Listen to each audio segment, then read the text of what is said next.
허물어진 여리고 동네에 여행자들이 모여듭니다. 어떤 눈먼 사람이 길가에 앉아 구걸을 하는 모습을 봅니다. 그의 목에는 내 이름은 바르티메오인데 예수가 오면 저에게 알려주세요 라고 하는 표시가 걸려 있습니다. 예수가 오신다는 이야기를 듣고서는 다윗의 자손이여 저에게 자비를 베풀어 주십시오 하고 외칩니다. 예수께서 그에게 나에게 바라는 것이 무엇이냐 하고 물었어요. 그러자 그는 제 눈을 뜨게 해 주십시오 라고 간청합니다. 다윗의 자손이라고 하는 표현을 이 눈먼 분이 말했는데 그가 어떻게 이 말을 알았을까요? 어디에서 이 단어를 주워 들었을까요? 해당 도서관에 가서 이 예수가 메시아라고 하는 사실을 찾아봤을까요? 아니면 요새 말로 구글을 눌러서 아이패드를 찍어서 메시아에 관해서 알아보기라도 했을까요?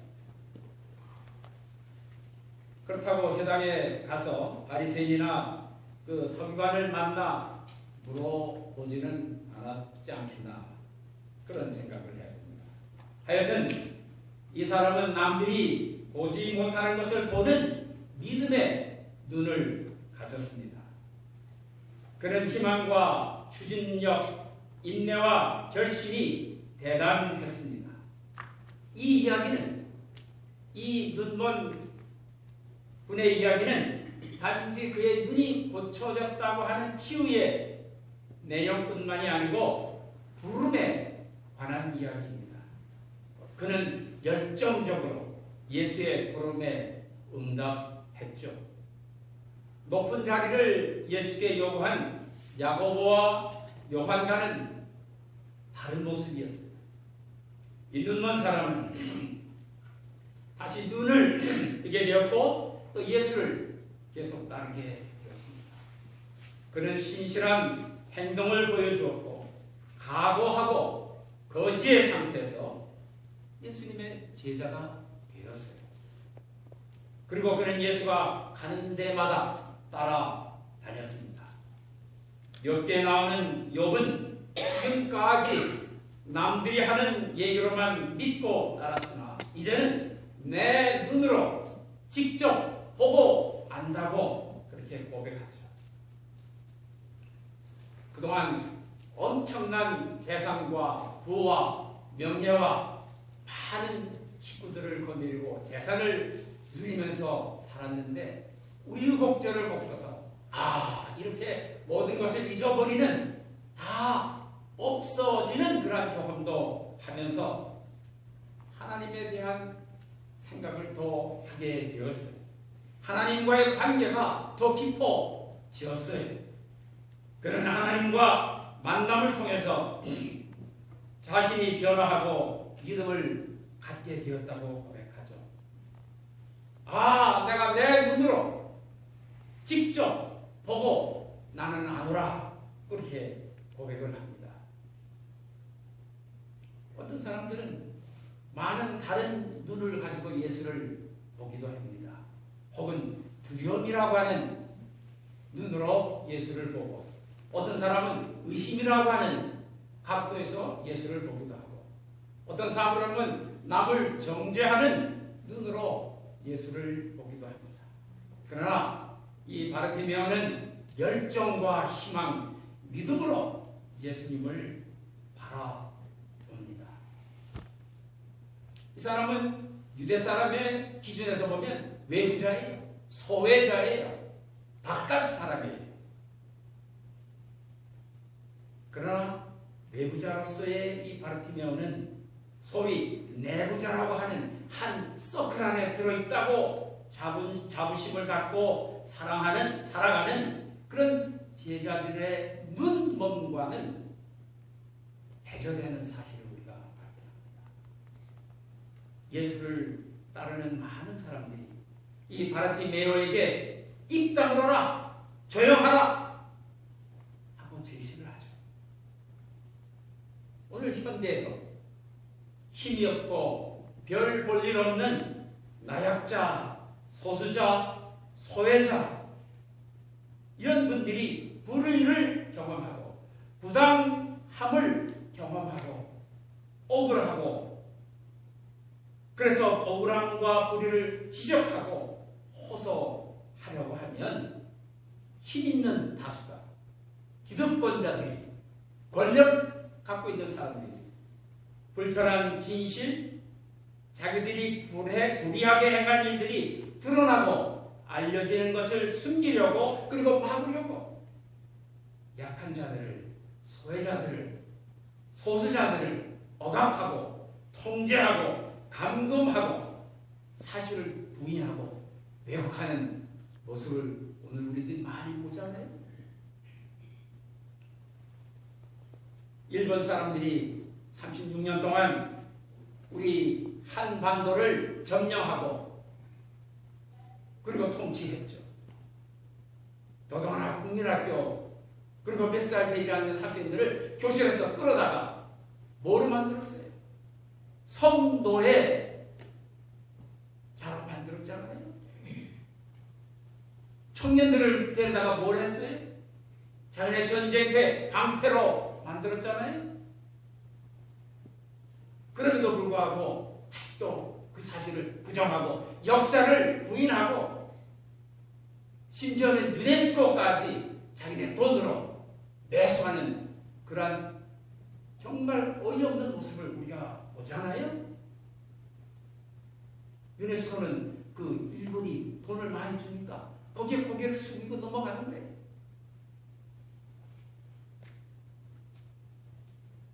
과거의 한국 여러 정권들을 이러한 일본에 동조하고 보상을 지연시키고 정치 그 다음에 사법부를 동원해서 피해자들을 압박하고 입을 막고 그들의 권리를 박탈하는 모습 우리가 지금 또 보지 않나요? 그런데 예수님은 이런 바르티메오를 부르시고 그가 호소하고 싶은 이야기 소리를 듣기 원하셨습니다. 또 그에게 치유의 기회를 허락하셨죠. 욥과 바르티메오는 둘 다 많은 것을 잃었던 사람이에요. 이런 경험을 가진 사람이에요. 그래서 하나님께 소리를 높여 외쳤어요. 울부짖었어요. 욥은 주위로부터 침묵을 강요당했었잖아요. 그러나 마지막에는 자신의 위치와 상황을 회복하는 모습을 우리가 보고 있습니다. 바르티메오는 역시 주위 사람들로부터 조용해라 하는 침묵을 강요당했죠. 자신의 어려운 상황, 고통스러움, 그런 여건을 호소할 기회를 잊어버렸는데, 빼앗겼는데 예수님이 이 약자의, 소수자의, 외로운 사람의, 따돌림 받은 이 연약한 사람의 소리를 들었습니다.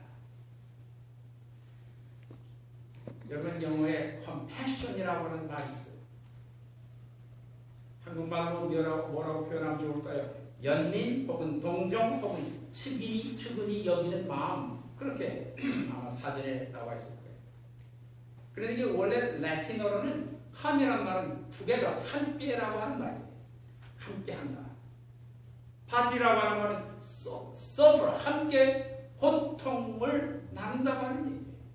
그래서 이 compassion이라고 하는 말은 다른 사람의 슬픔이나 어려움에 대해 도와야겠다고 하는, 돕고 싶은 느낌이나 마음을 갖는 것이 이 compassion이라고 하는 얘기예요.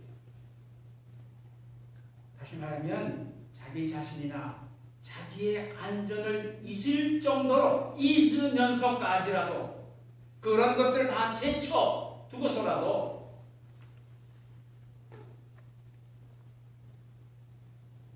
자발적으로 필요한 일이라고 생각할 때 발벗고 나서는 그러한 남의 고통에, 남의 어려움에 즉각적으로 동참하는 그런 의미가 바로 컴패션이라고 하는 의미라고 얘기할 수 있죠. 다시 말하면 남을 돌보기 위해서 내가 직접 자발해서 나서는 일을 의미합니다. 따라서 컴패션은 우리가 살아있음을, 우리의 삶을 함께 나누고 보다 인간적인 세계를 만드는, 그리고 이룰 수 있는 기초가 되는 겁니다. 너에게, 우리 이웃에게, 나의 이웃에게 평화와 기쁨이 주어지기 전에는 나에게 참된 평화와 기쁨이 있을 수 없다고 하는, 이게 바로 컴패션이에요. 내 이웃이 평화와 기쁨을 누리지 못하면 나에게도 참된 평화와 기쁨이 있을 수 없다고 하는 거예요. 이게 진정한 컴패션의 의미예요. 여러분, 말라라고 하는 그 어린 소녀의 이름을 기억하시죠? 14살 먹은 소녀인데, 뭐 지금 15살인지 잘 모르겠지만은 이 파키스탄에서 자라나는 어린이예요. 어린 소녀들의 교육받을 권리를 위해서 이 어린 소녀가 운동을 하는 거예요. 활동을 하는 거예요. 이게 있을 수가 있어요. 감히 그 조그만 어린아이가 그 동료들을, 그리고 어른들을 상대로 해서 우리도, 여성들도 교육받을 권리가 있지 않습니까? 우리에게 이런 권리를 주십시오 하고 운동하는 거예요. 얼마나 멋있어요. 이 말라라가 이런 얘기를 합니다.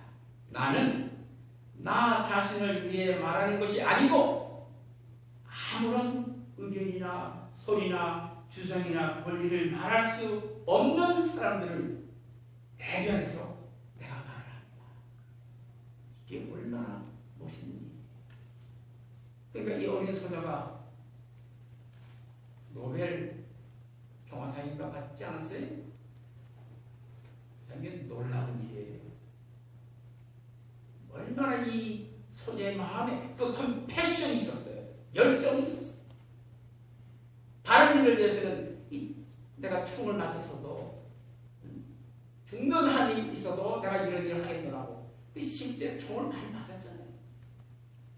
잘못하면 죽을 뻔했던 그런 죽음의 고비도 마다하지 않고 자기 나라의, 그 어려운 나라에 잘못된 제도와 생각과 습관과 전통 때문에 다 잊어버린 어린 소녀들의 교육받을 권리를 위해서 평생 노력하는 모습을 우리가 보고 있습니다.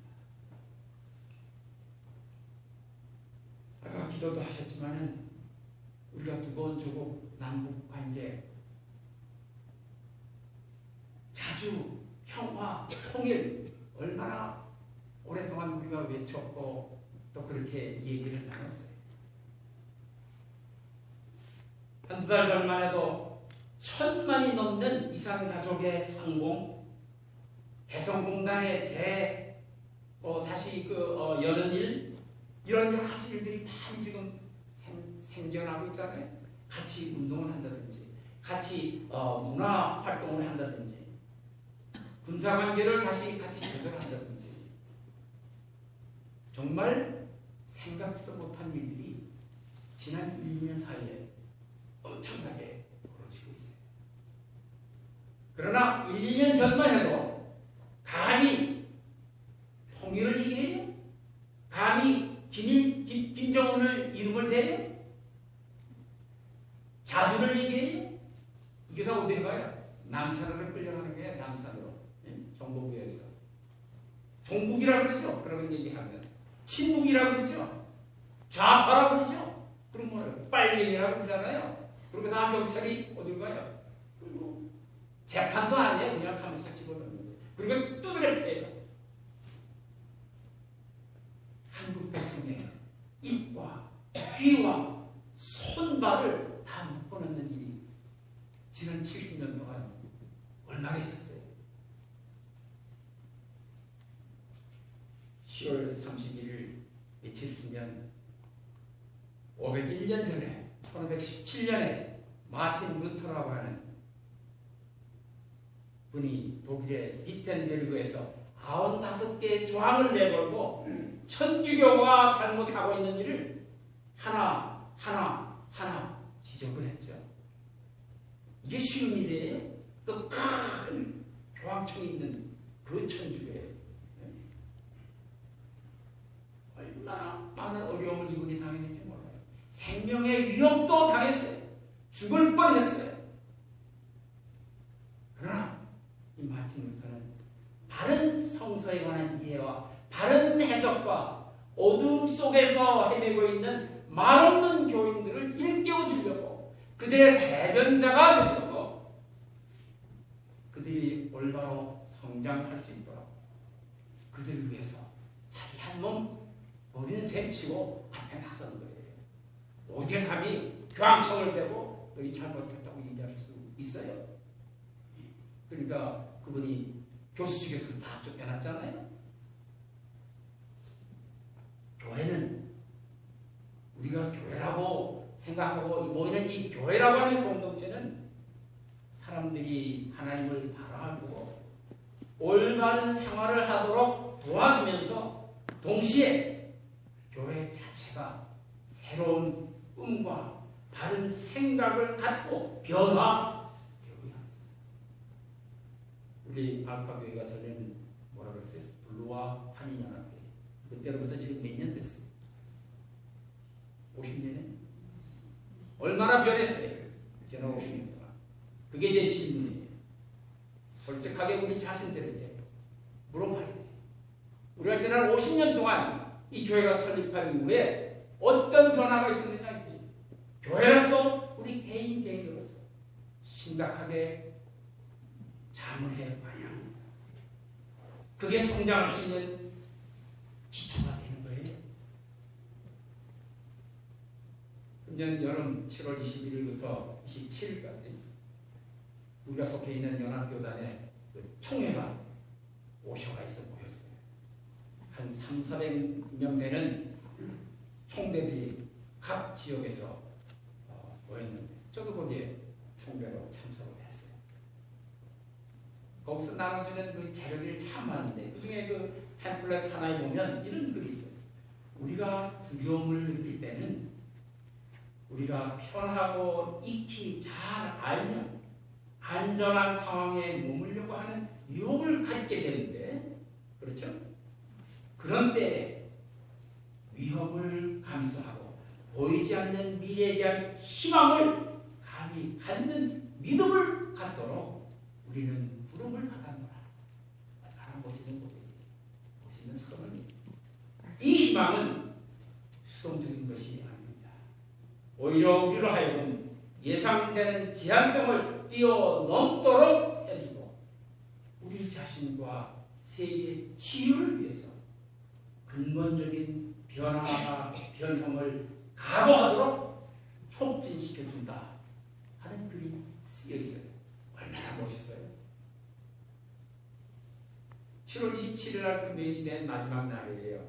마지막 날 스케줄에 보면 모든 안건을 다 종결하고 또 저녁 식사를 다 함께 하고 그리고 폐회 예배를 드리고 그게 마지막 날 오후의 계획이었어요.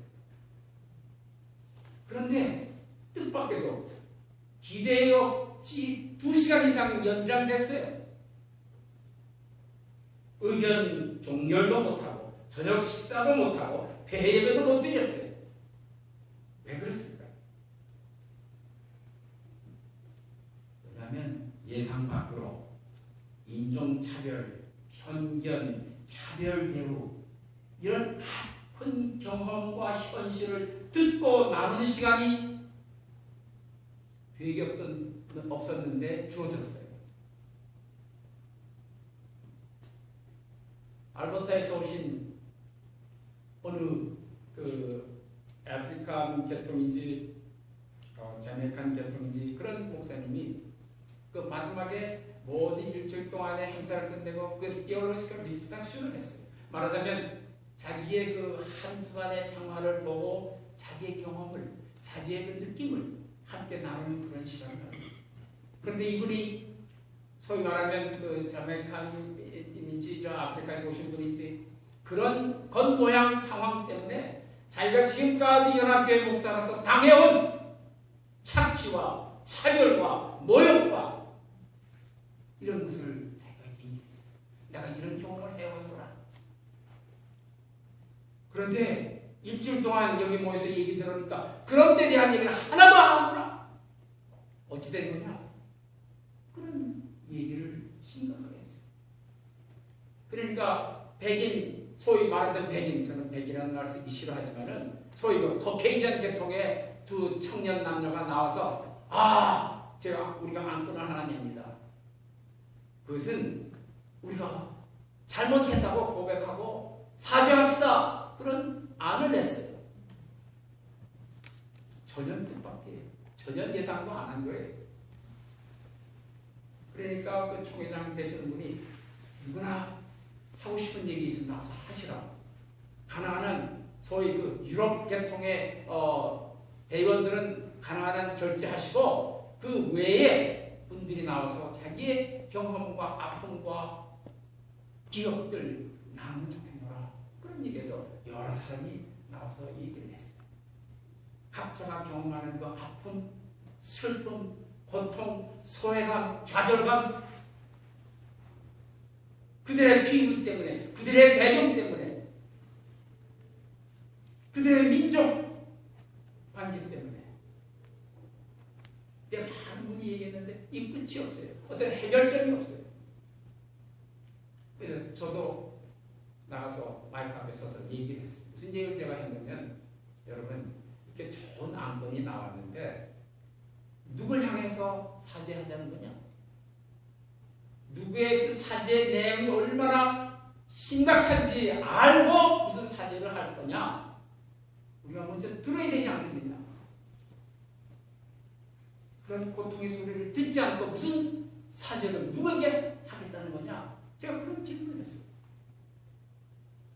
그런가 동시에 저는 이 말을 하면서 동시에 오늘 이 자리에 이런 얘기를 하는 이 자리에 저는 성령의 역사가 움직이는 것을